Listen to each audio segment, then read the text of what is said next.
Good morning, Quackers. Hey there, silly geese. Welcome back. You might know that recently we did a video on whether Katniss is an unreliable narrator. As part of that video, we discussed the person who coined the term unreliable narrator, Wayne C. Booth. And according to his characterization, an unreliable narrator, as a literary device, requires a sort of sense of collusion between the author and the audience. So there should be a sense that we know something that the narrator doesn't know. Today we're going to put that to the test. We're going to look at what happened in the 74th games if we look past Katniss's perspective. Before we get too far into this, I do want to highlight, emphasize, announce that this is a theory video. I have a lot of textual support for my theory, but some of it is speculative or circumstantial, and I'll let you know when we're getting into that gray area. Before we get into the receipts, we should probably start with an overview. Ready? The overview. Katniss is pretty consistent throughout the 74th games, or at least the lead up to the games, that she sees that they're being presented as a team for some reason, and she is not a fan, even before Peeta announces his feelings on national television. We all know that's not an accident. Here's what I think happened. I think that Peeta told Haymitch on the train the first night that he has feelings for Katniss and is willing to risk his life for her. I think that Haymitch took that information and decided that they could really lean into that. He coordinated with Peeta and with the stylists to help ensure that Katniss would get to go home to District 12. And I think that they kept this a secret from her because she'd never agree. This is why their clothes match in training, why Cinna has Katniss and Peeta hold hands during the opening ceremony, why Haymitch insists that they are together at all times during training, why Peeta joins the careers, and why Peeta is willing to bleed out during the finale. Let's break it down. The receipts. Hints at the reaping.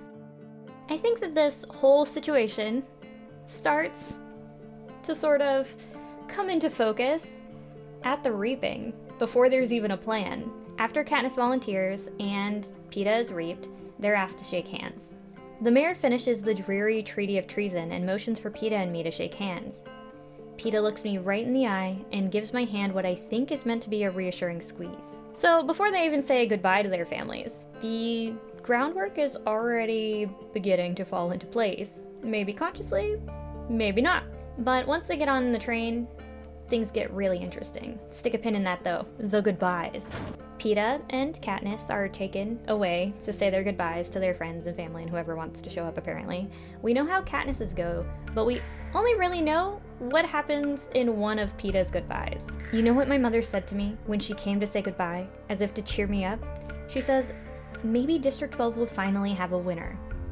Then I realized she didn't mean me, she meant you, bursts out Peeta. Oh, she meant you, I say with a wave of dismissal. She said, she's a survivor, that one. She is, says Peeta. Yeah, I know. Peeta's mom, who practically sentenced Katniss to death when she was 11 years old, digging through her trash to maybe stay alive, is now praising her as a survivor. Okay, we'll just put that aside for now, or forever. The main point of bringing this up is that Peeta knows no one expects him to get home, not even his own mom. So, what's a kid to do? Especially one as morally conscious as Peeta. The train. Later on the train, Peeta and Katniss and Effie are all watching the reaping footage, and Effie complains about Haymitch's behavior at the ceremony. Effie, of course, scolds them for dismissing his drunkenness because it literally means their lives are at risk, before he comes in and makes a mess of himself. Haymitch staggers into the compartment. I missed dinner, he says in a slurred voice. Then he vomits all over the expensive carpet and falls in the mess. We can all probably agree that he's pretty drunk here, but we don't actually know what that means for his memory of that night. If we accept Katniss's account of this moment, ignoring that she's 16, ignoring that she's never been drunk, and ignoring that she doesn't really know how Haymitch's PTSD would work with his self-medication using alcohol, then we can assume that nothing about this situation is remembered at all. Judging by the state he's in, Haymitch will have no memory of this tomorrow. This is speculation, but I personally believe that Haymitch does remember that night. I think it's very likely that if he and Peeta had a conversation while Peeta was cleaning him up, that even through the drunken haze, Haymitch would remember. We've seen Haymitch remember very specific, detailed information years later, even while drunk. That's how he knows where to take Katniss and Peeta when they're in the District 11 Justice Building. He remembers his own victory tour where Plutarch took him to the same place even while he was drunk. That's something. But we can do a video about Haymitch and his alcoholism another day. Let's get back to the crux of my theory. And again, this is speculative. I am not claiming this as fact. We know that Peeta chivalrously offers to clean Haymitch up by himself. It's okay, Peeta says to me. I'll take it from here. All right, I say. I can send one of the Capitol people to help you. No, I don't want them, says Peeta. Katniss makes the assumption that Peeta refusing the help of the Capitol people is his own personal distaste for them because that's how she feels. But we don't actually know that is how Peeta feels about the Capitol people. Based on everything else we see, Peeta doesn't seem to have a particular distaste for them. I believe that the reason he refuses their help is because he wants to talk to Haymitch privately. I think that during this bath or shower or whatever it was where he was cleaning Haymitch up, Peeta explains the true situation, how he feels about Katniss, that his main goal is to make sure that Katniss survives. And given Haymitch and who he is as a person, he was probably incredibly dismissive initially. And that would make sense, right? Haymitch has been through, what, like 23 rounds of tributes at this point? As far as we know, none of them were really viable. He would just assume that these are just kids that are gonna die, right? But then this happens. So you're supposed to give us advice, I say to Haymitch. Here's some advice. Stay alive, says Haymitch, and then bursts out laughing. I exchange a look with Peeta before I remember I'm having nothing more to do with him. I'm surprised to see the hardness in his eyes. He generally seems so mild. That's very funny, says Peeta. Suddenly he lashes out at the glass in Haymitch's hand. It shatters on the floor, sending blood-red liquid running toward the back of the train. Only not to us. Haymitch considers this a moment, then punches Peeta in the jaw, knocking him from his chair. When he turns back to reach for the spirits, I drive my knife into the table between his hand and the bottle, barely missing his fingers. He sits back and squints at us. Well, what's this? Says Haymitch. Did I actually get a pair of fighters this year? And this is the moment where Haymitch realizes that they might be onto something. That Peeta's proposition might actually work. So he looks them over and offers them a deal. You don't interfere with my drinking and I'll stay sober enough to help you. But you have to do exactly what I say. Then he follows this up with, in a few minutes we'll be pulling into the station. You'll be put in the hands of your stylists. You're not gonna like what they do to you, but no matter what it is, don't resist, says Haymitch. No buts. Don't resist. After that conversation, the plan starts to crystallize. Not with Katniss, but around her. Enter Cinna, Portia, and the image-making machine. One thing that the book never spells out, because it can't, because it's a first-person narrative, is how much communication actually happens when Katniss isn't around. If Peeta's confession to Haymitch ever happened, the stylists would have been informed. The stylists are responsible for creating a Capitol-compliant image for District 12 and its tributes. Naturally, Katniss and Peeta are handed over to their prep teams. I think it's during this period where they're being all like scrubbed down and prepared for styling is when Haymitch probably talked to Cinna and Portia about the plan. I think that this is likely because it would explain why Cinna suggested that Peeta and Katniss hold hands on the chariot. But again, we don't know for sure what happened. As we all know, the opening ceremonies are a huge success. Quick side note, I think this might also be why the girl who was on fire branding became so strong. Because, I mean, Peeta was also a person on fire. How did that not become more of a brand? So Katniss comes to dinner after the ceremony, and he finds Peeta talking to Portia and Cinna on the balcony. During dinner, Katniss mentions knowing the Avox girl, and Peeta covers for her. When he wants a debrief of how she actually knows the girl, he leads her up to the roof because Cinna showed him the roof. This was still their first day in the capital. When did Cinna talk to Peeta, and why? Why was Cinna talking to Peeta privately on the roof where they couldn't be heard? We never see Katniss talking to Portia. Training days. The next day they start training, and Katniss is disturbed by the fact that she and Peeta are wearing identical outfits. This is a complaint she makes throughout training. And based on her reaction, it seems unusual that they're placed together like that. This twins act is gonna blow up in our faces once the games begin. And she finds out when she gets to training that it is not normal, at least not for those games. I do a quick assessment. Peeta and I are the only ones dressed alike. When Haymitch, Peeta, and Katniss are talking about their strategy for training, Katniss agrees that they should be coached together. You can coach us together, I tell Haymitch. Peeta nods. Then they disclose each other's strengths. Peeta describes her hunting to Haymitch. She's excellent, says Peeta. My father buys her squirrels. She hits everyone in the eye. It's the same with the rabbits she sells to the butcher. She can even bring down a deer. When Katniss questions why he's talking her up, he replies, "What are you doing?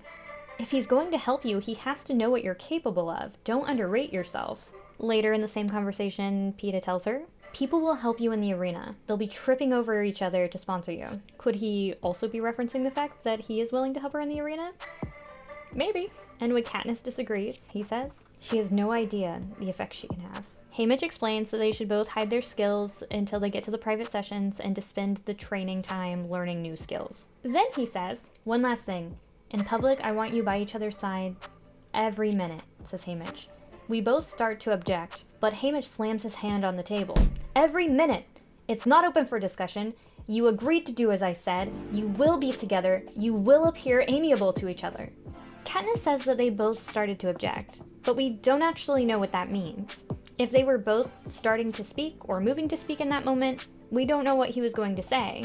And based on the spiral that she has before this conversation, and I think again later, we know that she's actually not that skilled at being able to read Peeta.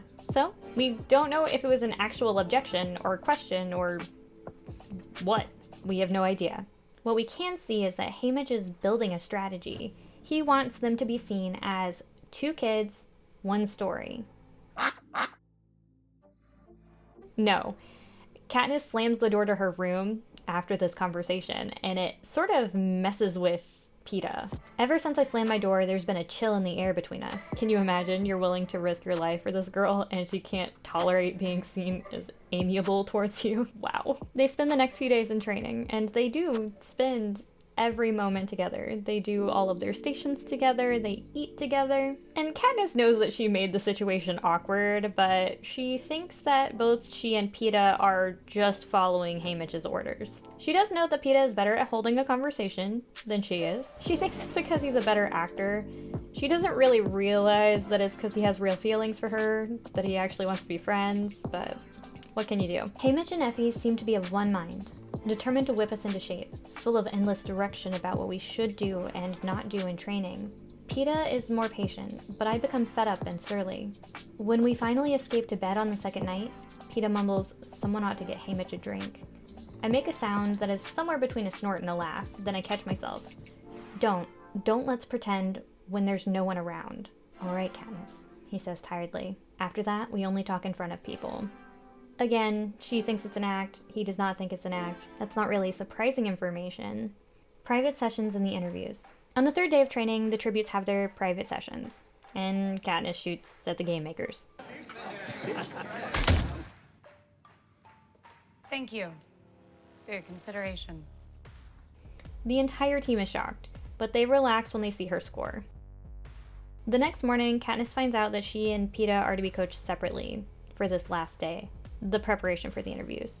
Obviously, this gave Haymitch and Peeta a chance to prep for the interview, but this is also probably when Haymitch tells Peeta that he's gotten in with the careers. Haymitch explains in Catching Fire, who makes up the career pack is generally agreed upon before the games begin. Peeta barely got in with them last year. So we know that this had to have happened before the games. This is the time that he would have been able to talk to Peeta about it. This means that Peeta was already preparing to protect Katniss in the arena. The training shows the long game, but the interviews, they are when the plan really comes to the surface. Well, there is this one girl. I've had a crush on her since I can remember, but I'm pretty sure she didn't know I was alive until the reaping. So here's what you do. You win, you go home, she can't turn you down then, eh? Says Caesar encouragingly. I don't think it's going to work out. Winning won't help in my case, says Peeta. Why ever not? Says Caesar, mystified. Peeta blushes beet red and stammers out, because she came here with me. Then the interview ends and they all convene on their floor in the training center. Peeta gets out of the elevator and Katniss pushes him down, and he cuts up his hands. The team comes to Peeta's defense. Katniss thinks that it's Haymitch's idea that Peeta has a crush on Katniss for the interviews, but Peeta corrects her. It was my idea, says Peeta, wincing as he pulls spikes of pottery from his palms.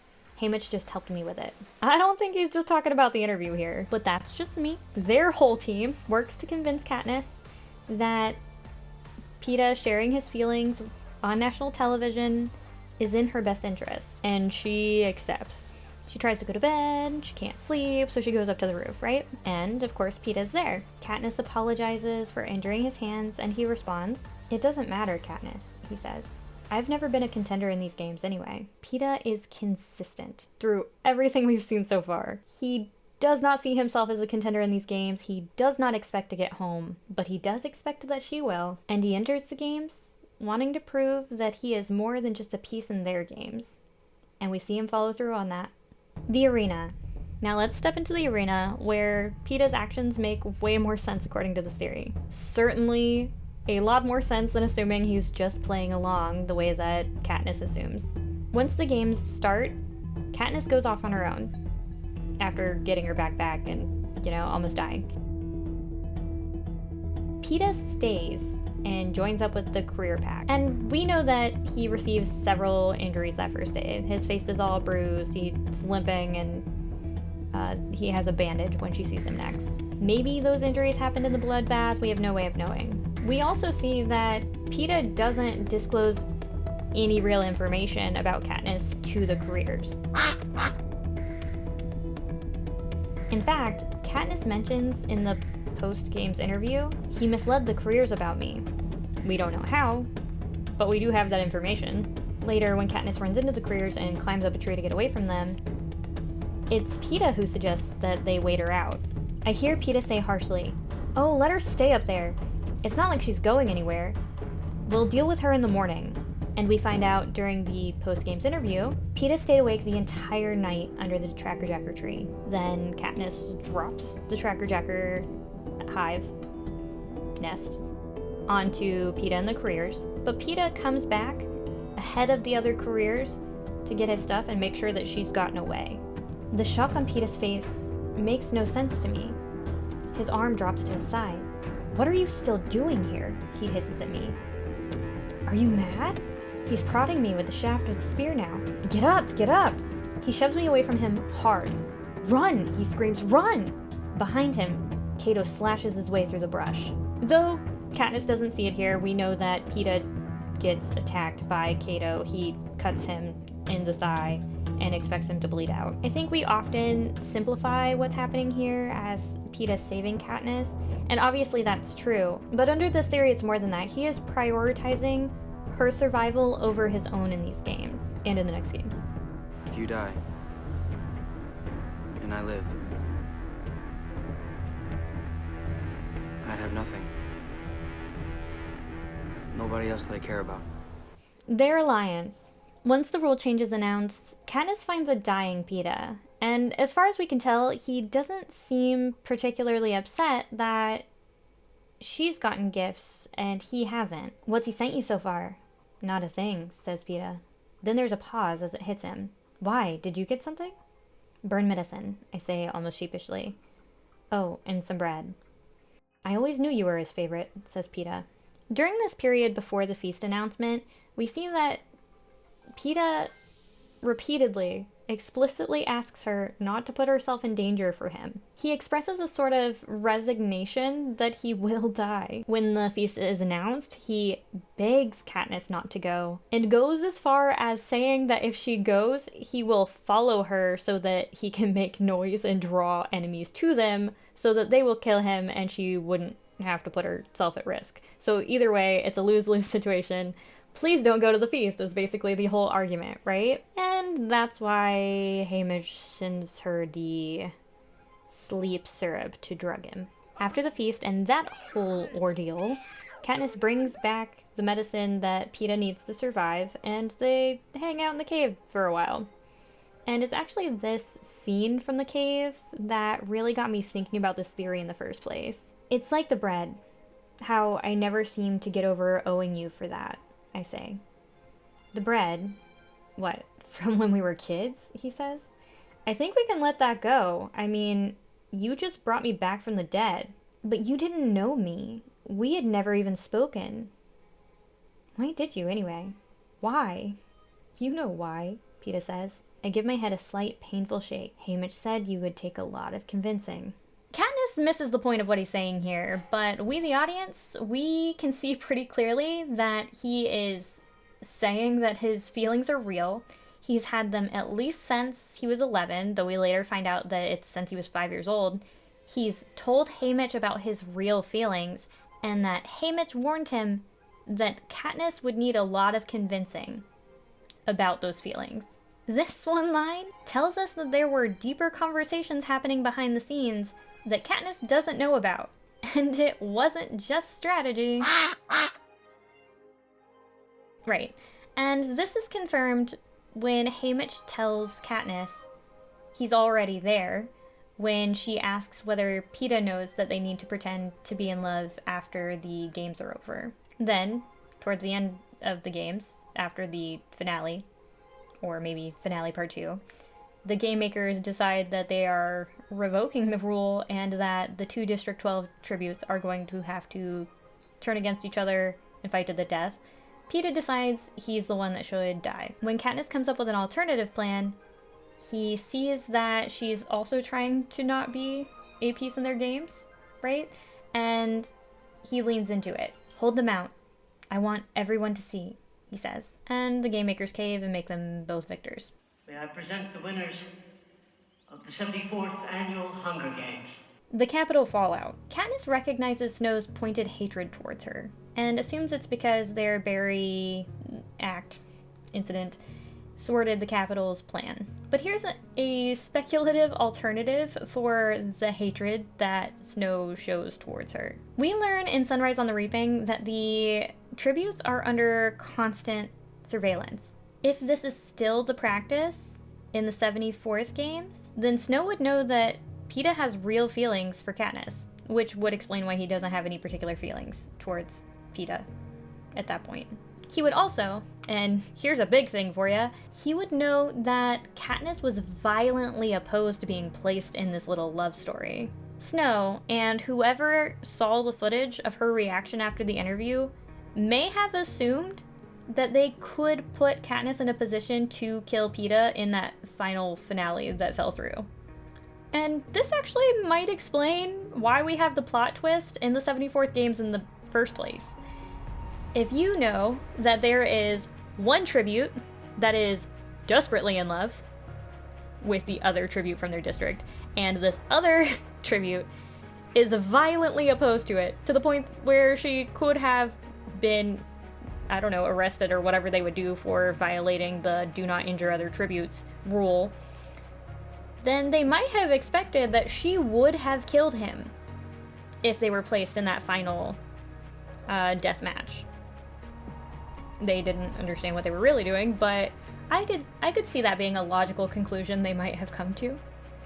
Probably should have let him spend less time in the caves if you wanted that to happen, but whatever. Right, yes, definitely speculative. I think that it is plausible because after the games, Haymitch only tells Katniss that they're in danger when he can hide his face in her hair during a hug. So it may be reasonable to believe that they were always under surveillance. maybe. Points to consider. Here are some additional things that might support this theory, maybe. The first one is Peeta's reaction after the games when he finds out that Katniss was acting, pretending to be in love. Let's look at this from Peeta's perspective. He goes into the game expecting that he is going to die for this girl. He does not seem to expect anything in return. He does not seem to think that she is going to risk anything for him. He's going in to make sure she gets home. But then he finds that she is repeatedly willing to risk her life to keep him alive. She goes to the feast. She almost swallows poison berries so that they both get home. From his perspective, what else is he supposed to think than that she is also having the same feelings and that is showing up in her behavior in the arena? That makes sense. Another point worth considering if you've read Sunrise on the Reaping is that Haymitch is kind of primed to help with this sort of situation. He is a romantic. He is very aware of the idea of painting a poster, making some sort of political statement from within the games. So this kind of scheme, right up his alley. Chink in the armor. I've shared all of my evidence and my full theory at this point, but I'm not gonna lie to you, there's a counterpoint for it. It all comes down to the conversation between Peeta, Katniss, and Haymitch in the District 11 Justice Building. For context, this is after the old man gets shot and there's a whole thing happening outside. Peeta finds out that they've been keeping secrets from him and we have this conversation. This has to stop right now. This game you two play where you tell each other secrets but keep them from me. It's not like that, Peeta, I begin. It's exactly like that. Even in the arena, you two had some sort of system worked out, didn't you? Asks Peeta. No, not officially. I just could tell what Haymitch wanted me to do by what he sent or didn't send, I say. Well, I never got that opportunity because he never sent me anything until you showed up, says Peeta. Look, boy, Haymitch begins. Don't bother, Haymitch. I know you had to choose one of us, and I'd have wanted it to be her. From my perspective, this conversation directly contradicts my theory. I'm aware of that. It's showing that Peeta does hold some resentment almost towards Haymitch for not sending him aid when he needed it. But it's interesting because we don't really see any of that resentment in the first novel. Not really at all. Not even really a whiff of it. So I'm not really sure what to do with this. It could be because Peeta's mad in this moment, it could be a continuity error, it could be just that my theory's wrong. I don't know, but it's fun to think about. So here's where we land, silly geese. There is no definitive proof of how much or how little Peeta and Haymitch schemed for the 74th games. We just don't know. What we do know is that there is a pretty consistent pattern of behavior, symbolism, strategy, choices, and emotional honesty that supports that this is possible. At minimum, we know that Peeta entered the games willing to die for Katniss. Haymitch knows this, and all of the adults on their team start steering the narrative to make sure that Katniss is the capital favorite, the girl who was on fire, the girl who actually might get home. But maybe none of that's really the point. The point is that there's a lot that Katniss didn't see. There were storylines happening around her that she couldn't access because she was trying to survive. But what do I know? I'm just a silly goose. Quackers?